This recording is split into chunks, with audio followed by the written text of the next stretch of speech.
बिस्मिल्लाहिर्रहमानिर्रहीम। अस्सलाम वालेकुम। Welcome students, welcome to my YouTube channel.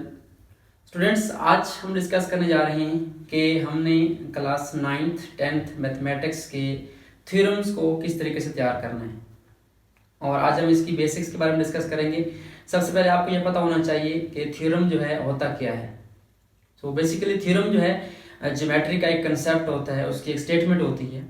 ठीक है, आपने क्या करना होता है, उसको मुख्तलिफ रीजन्स के ज़रिए और उसकी जो वजूहत होती है उनके ज़रिए आपने उसको साबित करना होता है, जो कि पहले से प्रूव होती है बात। ठीक है, उसको आपने दोबारा जो है अपनी वजूहत दे के, अपनी जो है उसकी सही तरीके से उसके दलाइल दे के आपने उसको साबित करना होता है।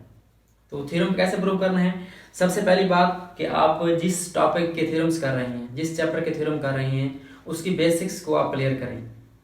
जैसे फॉर एग्जांपल हमारे पास चैप्टर 12 है क्लास 9 का, उसमें जो हमारे पास थ्योरम्स हैं वो राइट बाइसेक्टर के बारे में हैं और एंगल बाइसेक्टर के बारे में।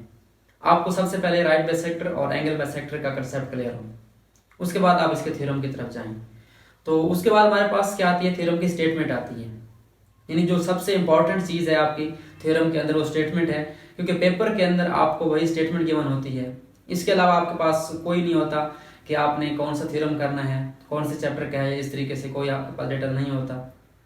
आपने क्या करना है, उस स्टेटमेंट को रीड करके आपने वहाँ से सबसे पहले डायग्राम बनानी होती है, उसके बाद उसमें जो चीज़ गिवन है वो लिखनी है, फिर टू प्रूव, उसके बाद कंस्ट्रक्शन लिखनी है आपने, उसके बाद आपने क्या करना है, जो हमारे पास मेन प्रूफ होता है वो करना होता है। तो सबसे इंपॉर्टेंट आपकी जो है स्टेटमेंट होती है। फॉर एग्जाम्पल जो हमारे पास चैप्टर 12 का फर्स्ट थ्योरम है, उसकी स्टेटमेंट क्या है, any point on the right bisector of line segment. आपने इस स्टेटमेंट के फर्स्ट पोर्शन को रीड करना है। अब यहाँ पे क्या हो रहा है, हमारे पास दो बातें आ रही हैं। एक पॉइंट है, ठीक है, और वो कहाँ पे है, on the right bisector of A line segment. वो क्या है, एक लाइन सेगमेंट के राइट बाइसेक्टर के ऊपर है। उसके बाद हमारे पास क्या होगा, उसके बाद जो बात लिखते हैं वो हमने प्रूव करनी है।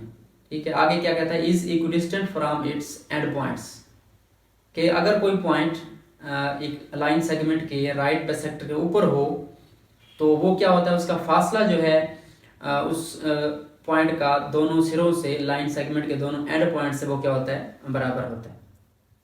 तो इसमें हमारे पास क्या है, एक पॉइंट है, उसके बाद हमारे पास एक लाइन सेगमेंट है और लाइन सेगमेंट का राइट बाइसेक्टर है। एक बात ये हो गई, आपने डायग्राम बना ली यहाँ से। उसके बाद आपको पता होना चाहिए इसको प्रूव कैसे करना है। आपने जितने भी थ्योरम है क्लास 9 मैथमेटिक्स चैप्टर 12 के, इसके थ्योरम्स में आपने जो है कंग्रुएंसी ऑफ ट्रायंगल्स यूज करनी है, यानी ट्रायंगल्स के जरिए इसको प्रूव करना है, ट्रायंगल्स को आपस में बराबर शो करना है, कंग्रुएंस साबित करना है। उसके लिए हमारे पास 4 से 5 पोस्टुलेट हैं जो कि आपके चैप्टर 10 में मौजूद हैं। यानी side side side side angle side, इस तरह से 4-5 हैं, वो आपको क्लियर होने चाहिए। अगर ये आप क्लियर हैं तो आप जब डायग्राम बनाएंगे थ्योरम की, तो वहाँ से आपको क्लियर हो जाएगा कि हमने कौन सा रूल अप्लाई करना है, कौन सा लॉ अप्लाई करके हमने इस थ्योरम को प्रूव करना है। तो ये 3 से 4 चीज़ें हैं जो आपने थ्योरम में याद रखनी है लाजमी। सबसे पहले जिस थ्योरम का प्रूव कर रहे हैं, जिस चैप्टर के थ्योरम आप कर रहे हैं, उसका आपको मेन टॉपिक जो है वो क्लियर हो, डेफिनेशन क्लियर हो, उसका कंसेप्ट क्लियर हो। उसके बाद आप जिस तरीके से उसको प्रूव करेंगे, यानी मैंने मिसाल दी आपको चैप्टर 12 के आपने कैसे प्रूव करने हैं, आपने कंग्रुएंसी के थ्योरम यूज़ करने हैं, पोस्टुलेट यूज़ करने हैं, वो आपको तैयार होने चाहिए। तो ये 2-3 चीज़ें हैं। उसके बाद अगर आपको इसका कंसेप्ट क्लियर हो गया तो आपको आपके लिए याद करना इसको ईजी हो जाएगा। आपने ये कोशिश करनी है कि इसको कंसेप्ट के जरिए याद करना है, ना कि इसको सिर्फ उसकी स्टेटमेंट्स को और उसकी लाइंस को और ABCD इस तरह से याद करना है। इस तरह अगर आप याद करेंगे, क्योंकि 6 थ्योरम हैं, इनमें आप कहीं भी मिक्स हो सकते हैं। लेकिन अगर आपका कंसेप्ट क्लियर होगा, आपके माइंड में स्टेटमेंट क्लियर है कि कोई पॉइंट है राइट बाइसेक्टर के ऊपर, उसका फासला हमने क्या करना है, प्रूव करना है, उसके एंड पॉइंट से बराबर प्रूव करना है।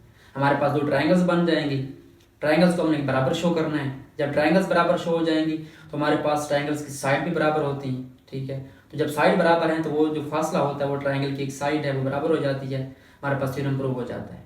मैंने थ्योरम जो है डिटेल से बना दी हैं, आप वहाँ से लर्न कर सकते हैं। लेकिन आपने इन बातों का खास ख्याल रखना है जो मैंने बताई हैं आपको। आई होप सो आपको इन बातों से फ़ायदा ज़रूर होगा। वीडियो अच्छी लगी तो लाइक करें और शेयर कर दें, और अगर आपको कोई क्वेश्चन है इसके मुतालिक तो आप कमेंट बॉक्स में पूछ सकते हैं। Thanks for watching and don't forget to subscribe my channel.